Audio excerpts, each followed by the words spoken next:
Comment ça va mes chers amis, mes chers clients, les amateurs d'astrologie, ceux qui me suivent sur ma chaîne? Vous êtes de plus en plus nombreux, vous laissez vos commentaires. Ça me fait tellement plaisir, merci beaucoup. Je suis contente que mes vidéos plaisent. Écoutez, aujourd'hui, oui, je suis Olga pour ceux qui ne me connaissent pas. J'ai une vidéo toute courte pour vous parce que en fait, il n'y a pas vraiment d'aspect actuel, pas d'aspect de transit cette semaine-là. Il y a quelque chose de très intéressant qui se passe à la fin de la semaine. Je vais le commenter bien sûr tout à l'heure. J'espère que vous avez regardé les 2 dernières vidéos que j'ai faites sur les éclipses, où j'expliquais en détail la signification, le symbolisme, la mission de l'éclipse sur l'axe Lion-Verseau. Et dans la dernière vidéo, j'ai parlé justement de la première semaine après l'éclipse solaire, la semaine qui vient de s'achever, du 22 au 27 août. Je vais parler brièvement aujourd'hui de la deuxième semaine après l'éclipse, n'est-ce pas? De la semaine du 27 août au 3 septembre. Il n'y a pas vraiment... Il n'y a pas beaucoup de... Il y a des semaines parfois qui sont très riches en aspects majeurs entre les planètes lentes. Entre toutes les planètes sauf la Lune. Il y a des semaines où il y a vraiment comme 10 aspects, mais ce n'est pas le cas cette fois-ci. La dernière semaine d'août, les derniers jours d'août et les premiers jours de septembre, on pourrait définir cette période comme le temps de la mise en pratique de nos idées, de nos projets. Nous sommes toujours dans l'auréole, dans l'ombre, dans l'énergie de l'éclipse qui vient d'avoir lieu il y a une semaine, le 21 août. Et cette semaine-là, pareil comme la première semaine après l'éclipse, sera un moment où les changements et les mises à jour qui ont eu lieu pendant les éclipses d'août commencent à se concrétiser dans la vie réelle. Sous quelle forme? De nouvelles personnes, des idées et des tendances continuent, parce qu'ils ont commencé pendant le temps des éclipses, d'entrer dans notre vie, dans nos vies, et cela se produit dans le cadre des directions choisies par nous au moment des éclipses. Là, nous pourrions voir les changements concrets, parce que vous vous rappelez, dans la vidéo précédente, j'ai dit que cela peut paraître parfois que le jour de l'éclipse c'est un jour ordinaire et rien de spécial qui se passe, mais parce que c'est le moment le portail s'ouvre et nous devons profiter de ce moment pour mettre les comptes à zéro. Hein.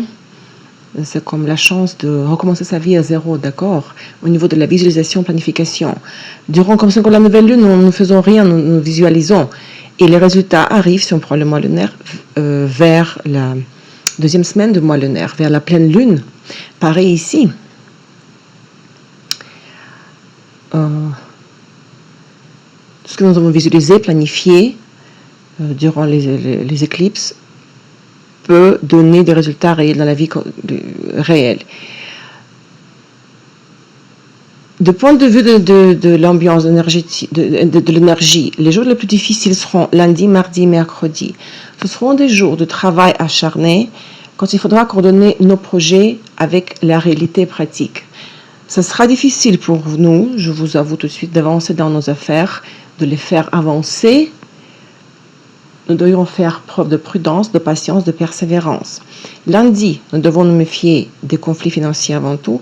Mardi et mercredi, nous pouvons faire face à des obstacles majeurs, obstacles et retards dans le travail sur nos projets, ce qui nécessitera de nous des efforts supplémentaires, de notre part, l'acceptation peut-être de certaines nouvelles obligations. Jeudi, voilà les choses intéressantes qui commencent. Vraiment, c'est vraiment très très spécial, très important. Il faut que vous saisissiez le message. Jeudi, qu'est-ce qui se passe jeudi le 31 août? La période, en fait, notre jeudi le 31 août jusqu'à la fin de la semaine prochaine, c'est-à-dire le 8 septembre, sera très importante du point de vue de la réalisation de nos projets, de nos nouveaux plans, parce que Mars, la planète de l'énergie, planète de l'énergie concentrée, qui symbolise l'énergie concentrée et la force, et Mercure, qui est maintenant dans la phase rétrograde, est en train de ralentir avant le passage en phase directe, vont former, Mars et Mercure, la conjonction et passer par le point de l'éclipse, c'est-à-dire le 28e degré du Lion, le degré où l'éclipse solaire a eu lieu. C'est très très important.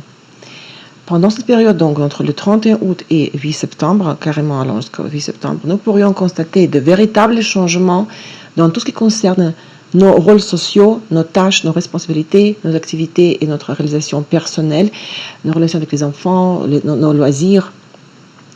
Ces changements seront, on peut dire, imprimés dans le tissu de notre réalité grâce à travers à des événements concrets et réels qu'on nous pourrons vraiment constater, voir, car nos actions et nos décisions façonneront sur le plan matériel tout ce qui a été visualisé et formé sur le plan, les layers, les niveaux, couches internes durant le temps des éclipses. Parce que Mars et Mercure en conjonction, en passant par le point, le degré de l'éclipse du 21 août, réactive ce thème-là, le thème de l'éclipse solaire en Lion. D'accord? Mais ce n'est pas tout. Jeudi le 31, nous avons une ingression. Mercure est maintenant rétrograde et dans le signe de Vierge. Mais le 31, jeudi le 31, Mercure revient dans le signe de Lion vu qu'il est rétrograde. Je vous rappelle qu'il est entré en Vierge le 25 juillet. Le 12 août, il a commencé sa phase rétrograde. Donc maintenant, il est rétrograde. Il va revenir en Lion le 31 août. Et le 5 septembre, il va, après avoir ralenti de 3 jours, ce sera la phase qu'on appelle stationnaire. Il va reprendre la phase directe. Alors imaginez à ce moment-là, le 5 septembre, parce qu'il ne va pas aller très loin en Lion. Il ne va pas aller jusqu'au début du signe de Lion, bien sûr, juste quelques degrés. Donc le 5 septembre, à 29 degrés en Lion, qui est le point de l'éclipse, il va entamer sa phase directe, n'est-ce pas, en avançant directement.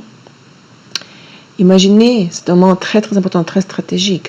Pour beaucoup d'entre nous cette semaine, donc le jour autour du 5 septembre, en fait toute cette semaine-là, à partir du 31 août, c'est fin août, début septembre, cette semaine-là pourrait faire ressurgir dans notre vie, à la surface, les questions, les sujets, les problèmes qui ont émergé ou qui ont vu le jour ou qui sont manifestés au milieu de deuxième tiers, on dit, n'est-ce pas? Si on divise le mois en 3, c'est entre le 10 et le 20 du mois de juillet.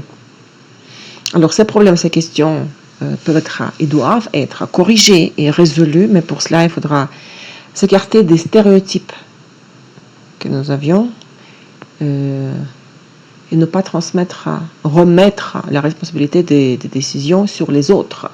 C'est une chance de correction, ça c'est sûr et certain. Des choses que nous avons commencé à faire en juillet. Et autre chose, si au cours de la deuxième décan d'août aussi, quand Mercure était déjà rétrograde, nous avons commencé de nouveaux projets, par exemple une nouvelle coopération, nouvelles relations, nouvelles collaborations, ou si nous avons signé des contrats au milieu de août, soyez prêts à constater qu'en septembre, les conditions que nous avons acceptées en ce moment-là puissent, soyez sûrs, est-ce que c'est le subjonctif ici? Soyez prêts à ce que les conditions puissent être changées et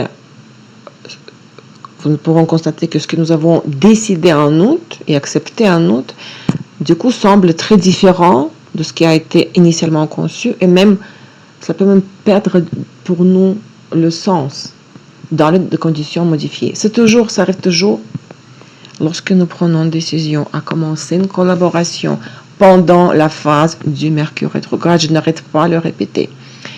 Nous pourrons le faire, mais lorsque Mercure devient direct, tout ça semble pas correct, pas juste et parfois même inutile ou pas peu intéressant.